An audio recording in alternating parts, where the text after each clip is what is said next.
Hello everyone, so welcome back to my YouTube channel. तो आज जिस टॉपिक पे हम बात करने जा रहे हैं वो है, अगर आपके पैरों में भी सूजन आती है तो क्या इसके कारण रहते हैं और कैसे इससे बचा जा सकता है। सूजन से मैं आपको ये भी बताऊंगी कि इससे जेंडर प्रेडिक्शन हो सकता है कि नहीं, क्योंकि वो भी बहुत ज़्यादा कॉमन रहता है। क्योंकि आपने देखा होगा, अगर आप प्रेग्नेंट होगी तो बहुत सारी महिलाएं ऐसी होती है जिसको सूजन नहीं आती और जिनको आती है। हर किसी महिला को पैर में सूजन की समस्या नहीं होती। तो चलिए वीडियो स्टार्ट करते हैं। जो भी आपके डाउट्स है उम्मीद करूंगी मैं सबके सब इस वीडियो में इससे रिलेटेड कंप्लीट कर सकूं, आपके सॉल्व कर सकूं।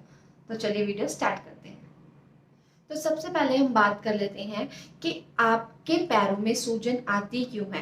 तो देखो, रीजन तो सबसे पहला यही होता है कि जो आपकी बॉडी है, बॉडी के अंदर एक बेबी बन रहा है जो कि दिन रात काम कर रही होती है। जब बॉडी हमारी दिन रात काम कर रही होती है तो बॉडी में तरल पदार्थ और साथ साथ में ब्लड फ्लो लेवल दोनों बहुत ज़्यादा बढ़ जाते हैं। और ज़्यादा बढ़ने की जगह पर हमारे जो भी सॉफ्ट पार्ट होते हैं बॉडी में, चाहे वो हाथ हो, चाहे आपके पैर हो, चाहे आपकी बाजू हो, तो वहाँ पे आपको चेहरे पे भी और आपको हल्की हल्की सूजन दिखाई देती है। वो सिर्फ इसलिए ही होता है क्योंकि प्रेगनेंसी के टाइम पे बहुत ज़्यादा हार्मोन चेंजेस हो रही होती हैं, बहुत ज़्यादा हमारी बॉडी प्रिपेयर हो रही होती है एक छोटे से बच्चे को बनाने के लिए, जिसकी वजह से हमारी बॉडी को चाहिए होता है बहुत ज़्यादा ब्लड।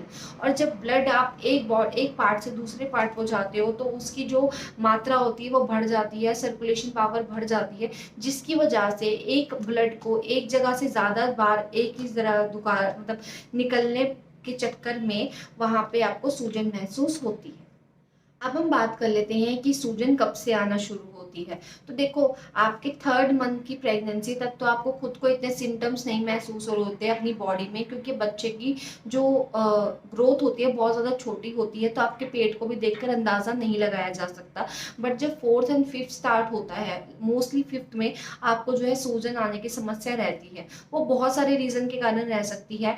वो कभी आपके ज़्यादा खड़े रहने की वजह से रह सकती है, आपके खाने में पोटेशियम की कमी के कारण रह सकती है, आपका एक ही जगह पर बहुत ज़्यादा खड़े होकर काम करने की वजह से रह सकती है, उसके बाद मौसम में बदलाव होने की वजह से रह सकती है, आपके अंदर सप्लीमेंट्स जो डॉक्टर फॉलिक एसिड टैबलेट वगैरह देते हैं उसकी कमी के कारण रह सकती है, आपके डाइट इशू के कारण रह सकती है। तो इन सब समस्याओं के कारण भी बॉडी में जो है आपके स्वेलिंग रहती है, जिसको सूजन भी कहते हैं ऑफकोर्स।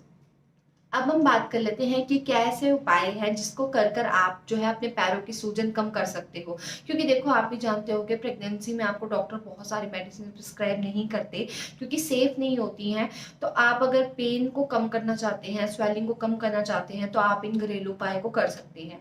तो सबसे पहला तो है, एक ही पोजीशन में ज़्यादा देर तक खड़े ना हो या बैठे मत। क्योंकि जब हम एक ही पोजीशन में ज़्यादा देर तक खड़े होते हैं या बैठते हैं तो हमारे बॉडी के कई पार्ट्स में स्वेलिंग आ जाती है, उसमें से एक आपके पैर भी होते हैं।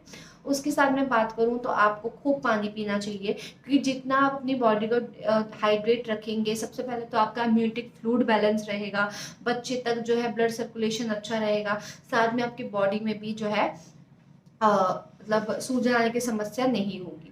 दूसरा मैं बात करूं तो वो है, कोशिश करें कि आप जब सोती हैं तो करवट लेके सोए, एकदम सीधा ना सोए। उससे आपके बच्चे तक जो है ऑक्सीजन बढ़ती है, बच्चे को जो है न्यूट्रिएंट्स पूरे मिलते हैं, साथ साथ में आपके स्वेलिंग की समस्या भी कम हो जाती है। चौथा अगर मैं बात करूं तो आपको जो है थोड़ी एक्सरसाइज करनी चाहिए। एक्सरसाइज डजंट मीन कि आप हैवी वेट उठा लो। एक्सरसाइज मतलब आप सेफ एक्सरसाइज करो, थोड़ा सा चलो फिरो, अपनी बॉडी को एकदम रिलैक्स होकर भी नहीं छोड़ देना। क्योंकि महिलाएं क्या करती हैं, प्रेगनेंसी को एक बीमारी समझ लेती हैं और 24 घंटे लेटी रहती हैं। तो जितना आप चलेंगे फिरेंगे आपकी बॉडी उतना ही एक्टिव रहेगी और आपको सूजन की समस्या कम होगी। उसके साथ मैं बात करूं तो आपको जो है कोशिश करनी है कि आप जब बैठे तो पैर उठा के बैठे। क्योंकि पैर अगर आप गिर के नीचे बैठेंगे, जैसे चेयर्स पे बैठते हैं, आप पैर नीचे रख के बैठते हैं, उस टाइम पे आपकी बॉडी जो है ज़्यादातर ब्लड फ्लो पैरों में बढ़ाती है, जिसकी वजह से आपके पैरों में स्वेलिंग आ जाती है। तो कोशिश यही करिएगा जब आप बैठे तो पैर आप या तो सीधे करके बैठे या पैरों में आल्टी पाल्टी कहते हैं जिसको, वो करके बैठे। वो आपके लिए ज़्यादा सेफ रहेगा, उससे आपको स्वेलिंग भी नहीं आएगी। अगला है आपका जो लाइक मोस्टली रहता है कि देखो ये तो हम कर ही रहे हैं, बट ऐसा क्या करें जो हमारे डे टू डे लाइफ में हम इंक्लूड करें और आपको स्वेलिंग कम हो। तो सबसे पहले अपनी डाइट में पोटेशियम ऐड करें। पोटेशियम से आपकी जो बॉडी है उसमें ब्लड सर्कुलेशन लेवल बहुत अच्छा होता है और साथ साथ में आपको स्वेलिंग की समस्या भी नहीं रहती। अगर आप पोटेशियम किसी खाने में, जैसे केले में पोटेशियम होता है, आपका शकरकंदी में पोटेशियम होता है, ये सब चीज़ों में पोटेशियम, पालक में होता है, अगर आप डे टू डे लाइफ में ये नहीं ले सकते तो अपने डॉक्टर से एक आप पोटेशियम सप्लीमेंट भी लिखवा सकते हैं। वो आप जब उनको कंसल्ट करोगे कि आपको स्वेलिंग आती है, डेफिनेटली आपको डॉक्टर सप्लीमेंट पोटेशियम दे देंगे। अगर आप क्या नाम है, मल्टीविटामिन कहते हैं, उसमें ऑलरेडी पोटेशियम होता है, बट अगर आपकी बॉडी को ज़्यादा नीडेड होगी तो डॉक्टर आपको अलग से भी लिख के दे देंगे। तो ये तो थी आज की वीडियो। उम्मीद करती हूँ, ओ ना ना ना, ये वीडियो यहाँ खत्म नहीं हो सकती, क्योंकि सबसे मेन टॉपिक तो हमारा रह गया जो था जेंडर प्रेडिक्शन।